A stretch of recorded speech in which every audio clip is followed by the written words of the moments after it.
Hello everybody. Today I'm going to break down an edit that I did for Solebox and Lufthansa, directed by Julius Preusser. I think I'm pronouncing his name right. Preusser. A very talented young director, shot also by Montell Taraschewski. I hope I'm pronouncing your name right also. So in this edit, I'm just going to go through and break down sort of why I did things.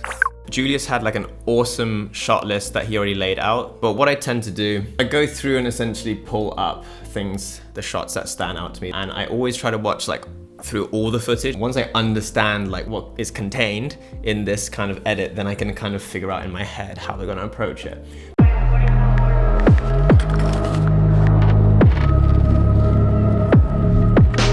We have this first shot, which is a long first shot. The original was at 100%. I sped it up, so that was a little bit faster. As you can see on top, I have another layer here, which is giving this blurry effect. I don't know if you can see it right now, but we have like a sort of directional blur added on top. This makes it feel, when the pan's happening, that it's more blurry. All I'm doing here is I'm just taking this layer below and duplicating it, holding Alt, dragging it up.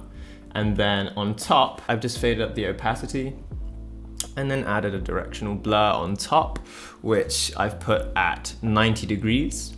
And because I have to change the way that the blur is blurring, I want it to blur going up. You can make the blur go sideways, but I wanted the blur to go up. We got a whip pan, and I just cut from the next shot, the second shot, and then added a little sort of crossfade here. We have this kind of like blur happening here, this sort of multiple ghosting sort of effect. We have this one shot, which is just them pushing the trolleys past each other. I added another layer on top. I have another one coming from the same shot, just them, it flipped.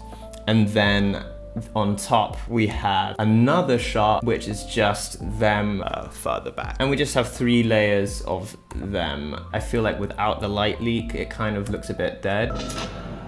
Kind of just blurs into that, and it's nice to have a bit of a pop there. So I put a light leak there just so that it is very, very distinct that there's a change happening in the shot. So what I do is I just take the brightness here, starting at 0, and then I just make the brightness go a bit brighter towards the end of the clip, automating it, and I just add a curve to it so that it's smooth. You do that by basically grabbing this little thing and, not doing that. Taking this and changing this little thing around. The next thing is here is that I decided that this shot was like so still compared to all of the movement in the other shots that I wanted to like amplify that time and that feeling here. So I cut away the music.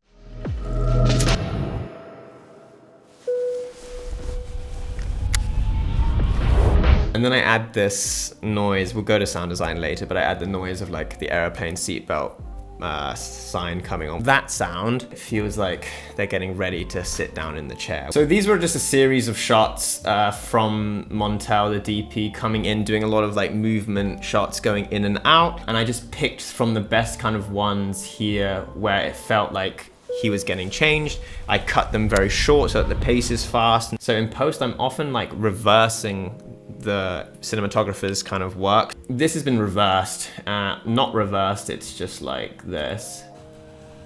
You know, it's coming back, the shot's actually coming back from there, but I wanted to emphasize the logo, so I just reversed it and keyframed it also, so that we have, you know, a subtle zoom going in to the logo, emphasizing the logo. And this is such a great shot because it's like, it feels like a tracking shot. And then again, same thing, this guy is pulling actually the eye mask down.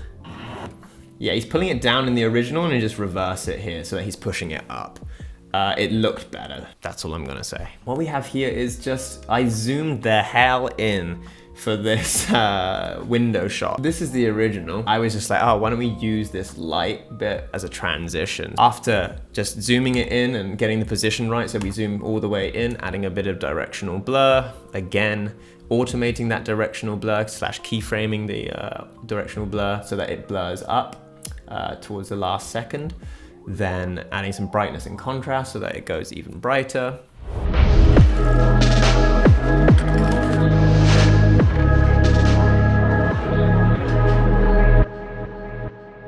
Again, the client here wanted more product. We didn't initially have this shot at all. This shot is just, it's actually this same shot, just zoomed in like hell. And I brought the brightness up a load. I have made my own little transition from the footage so I just took the whip pan that we had earlier and zoomed it like very far in, made the footage black and white, put the blend mode to screen so that it makes it super bright so we can see what's underneath, see the footage underneath. And then yeah, just change the opacity, use it as sort of like a light leak transition. I try not to use as many like stock footagey effects and light leak things because I think it's nice to try and have something that's unique every time. And yeah, so then it transitions to this shot.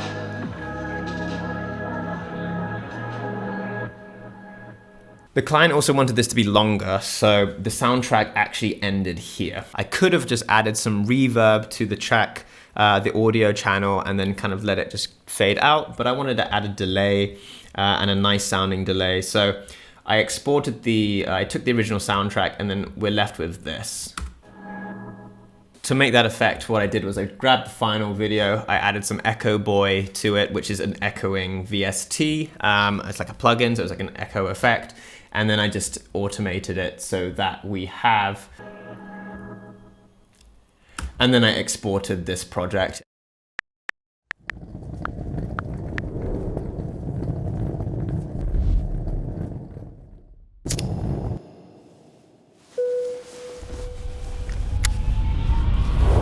We started off with the clicking. I just added I added a small sweep here when we're panning here.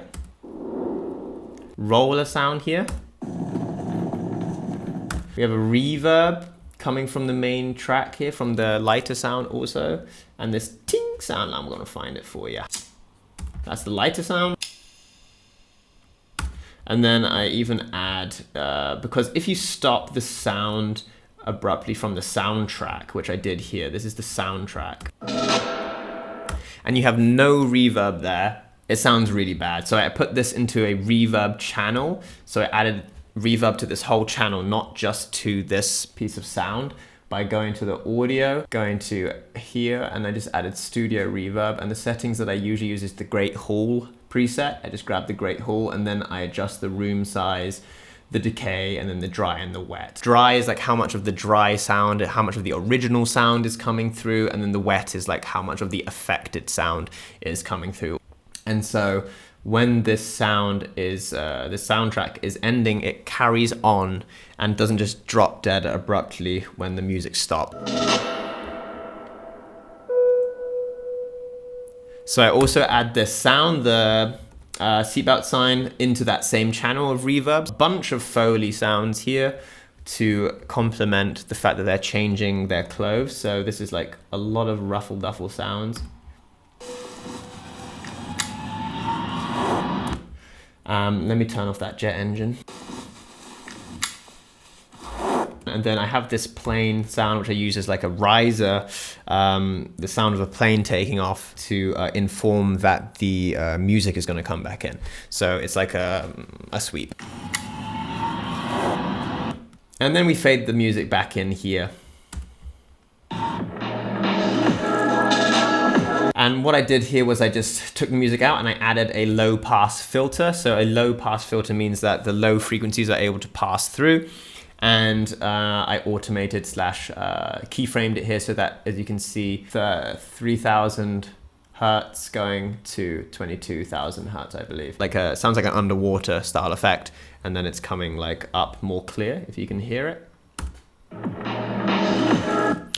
I am not gonna lie, with this color grade, I tried to export it to DaVinci Resolve to work on it to get better colors, but DaVinci was not having it with the XML file. The director, Julius, asked for a similar color grade to one of my previous projects, which I did with Dr. Martens, which I actually did in DaVinci Resolve, but I just recreated it here through Film Convert, which is a software that allows you to kind of recreate 16 to 35mm film by adding grain and adding some sort of color.